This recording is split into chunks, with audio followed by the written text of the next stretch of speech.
Pirezidaantiin mootummaa naannoo Oromiyaa obbo Shimallis Abdiisaa ajajaa olaanaa waraana bilisummaa Oromoo Kumsaa Darbaa yookiin immoo Marroo dubbisuudhaaf qophii ta'uu dhiyoo dubbataniiru. Aangawoonni Itoophiyaa marii haa teenyu balballi keenya mariif banaadha akkasumas immoo araara haa buusnu jedhan haaraa miti. Dubbii isaanii teelanaa garuu kan adda godhu tokko maqaadhaanii lammaffaa immoo lafanni jiru dhaqee nan dubbisaa jechuu isaaniiti. Qe'een Oromoo nagaatti deebi'uu qaba. Qe'ee Oromoo nagaatti deebisuudhaaf mootummaan waan kamiifuu qophaa'e. Karaa nuyi yaalle hin jiru. Ijoolleen bosona jirtu kun waan isaan bosona keessa isaan deebisu tokko sababni tokko hin jiru. Waan Oromoo fayyadu tokko keessa hin jiru. Waan barbaachisu hunda kompromaayiz goone waan Oromoon qabu kenninee sadarkaa Oromoon danda'utti goonee fuuldura tarkaanfachuudhaaf qophaa'e. Jarri kun qe'ee Oromoo gaaga'anii diinaaf karra saaqu malee wanti biraa waan isaan fidan hin jiru. Oromoo laala. Haadha Oromoo, jaarsa Oromoo sana laala. So nama dhuunfaa haa ta'u, gareedhaan haa ta'u, abbaa barbaadda fidaa waan sin jettan hin fudhanname. Kanaaf mootummaan karaa nagaatiin dubbii kana xumuruudhaaf qophaa'e. Karaa nagaatiin alas dubbiin kun hin xumuramu. Karaa sanii ala karaan jirus karaa nu fayyadu miti. Haa cufnu boqonnaa kana. Caasaan daka jiru, caasaan gandarra jiru, aanarra jiru, godinarra jiru, magaalarra jiru, kan afaan akka wal gitee hojjetu waan dandeenyu hundaan hin gaggeessine. So qe'ee Oromoo nagaa gochuun isa priority. Ammas abdii haa ta'u, maroo haa ta'u, abbaa barbaade haa ta'u. Ana faana achitti dubbachuu barbaadu taanaan nannaqaani bakka isaan jiran. Rakkoon nageenyaa waggootan torban darbaniif bakkeewwan naannoo Oromiyaa garaa garaatti jiraatotatti jiru ulfeesseera. Dhimma kana obbo Shimallis qofa miti. Ministeerri muummee Itoophiyaa Abiy Ahmedis keessumaa torbanoota muraasa dura gara godinoota Wallaggaa yeroo imalan dhimma araaraa kaasaniiru. Oromiyaa keessatti diinni alaa dhufee kan nu cabsaa kan nu ajjeesaa jiru caalaa ijoolleen Oromoo osoo ta'anii mari'achuu qaban kan wal cabsaa kan wal ajjeesaa misooma akkasii akka hojjechuu hin dandeenye kan dhaabaa jiran baay'eedha.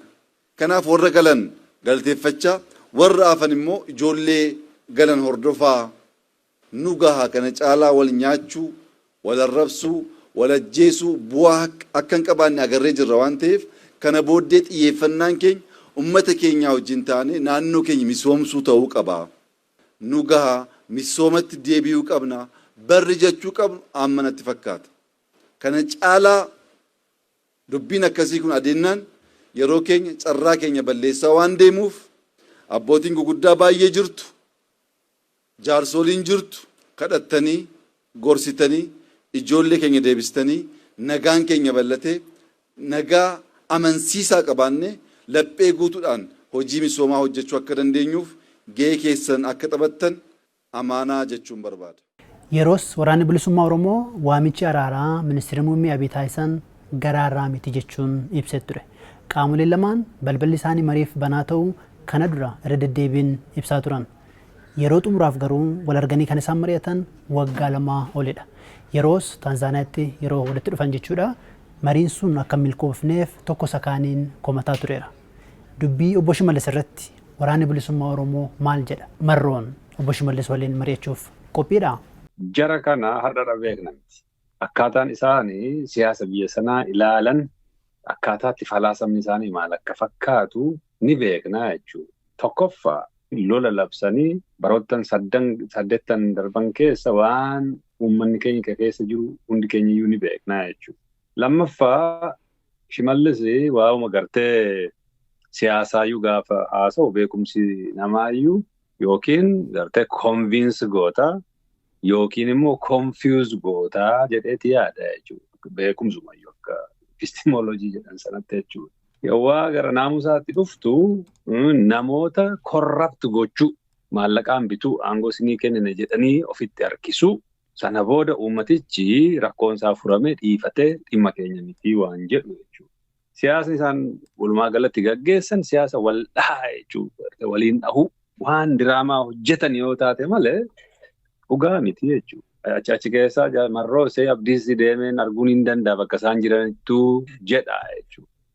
Maali gaafa Marroon Daar es Salaam ture addunyaan imbaasiinii fi gartee faranjiin otoo nafiin bakka meeqaa dhuftee gaafa dubbistu heeyyama dhadhabe moo maada ta'e irraa hafeme kompromaayiz gonoon inni jedhu maallaqaa fi aangoo sii kenna akka nama dhuunfaatti nama bitachuu malee gaaffii sabaa fi gartee mootummaa sabni kun irraa abdatu dhalootatti darbu tolchuudhaaf qophii ta'uu dadhabuutu gara gartee lolatti nama deebisee jechuudha. Gadduma kunoo gartee diroonii meeqa roobsaa turanii baha shawaa keessatti.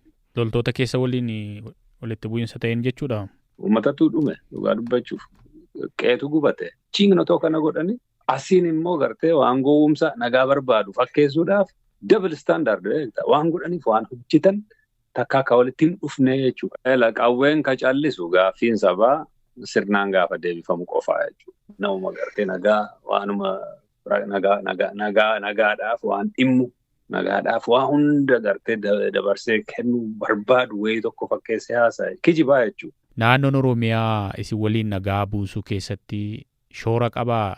Yaadanna kana dura waliin mariin isin Taanzaaniyaatti haasiftan mootummaa federaalaa wajjin. Tariitii gumaachi inni godhu jira naannoon Oromiyaa isin waliin nagaa buusuudhaaf. Isaaniin gargar baasanii ilaaluun hin danda'amu dhugaa dubbachuudhaaf. Gaafa sana warri jila keessa jiranii itti aanaan isaa Kaffaloon jila keessa ture. Jila warra gama mootummaatiin marsaa lamaanuu keessa ture Kaffaloon. Keessa beekama wannoon qabu Shimallisis inuma beekama gabaafamaa fedheetiin yaada. Waan gartee federaalli Abiyyi hin jenne waan godhan tokkoyyuu hin qaban. Shimallis kana dubbachuunsaa uummata Oromoofis waraana bilisummaa Oromoofis isaaniifis waan godhu tokkollee hin qabu jechuudha. Kana duras akkasuma dubbateera. Sossobbaadhuma barbaada. Erga Taanzaaniyaatti si'a lama ol geessanii asii oduun jirachumaan dhaabbate ergasii yaaliin garaa garaa gaggeeffame jira yoo isinillee kallattiin waliin argine ta'e qaamoleen biraa isin gidduu deemanii walitti isin fiduudhaaf tattaaffii godhan jiru abdii maaltu jirame jira wanti naa jettan jira? Yoo itti amananii yoomiyyuu taanaani walitti deebine xumuratti gochuudhaaf qophiidha. Garuu immoo ejjennaadhuma isaanii isa durii sana qabatanii taa'u yoo taate dhufu yoo taate hiikan qabu gatiin qabu jenne jechuudha. Gaafa dhufan sana nooliin haasa'uuf qophiin turre beeksa. Negosheet gochuudhaaf waan dhufan otoo hin taane dhimma biraa dhimma gartee hoogganaa fi waraana dirree gargar baasanii akkaataatti lolumaaf dhufan jechuu dandeenya.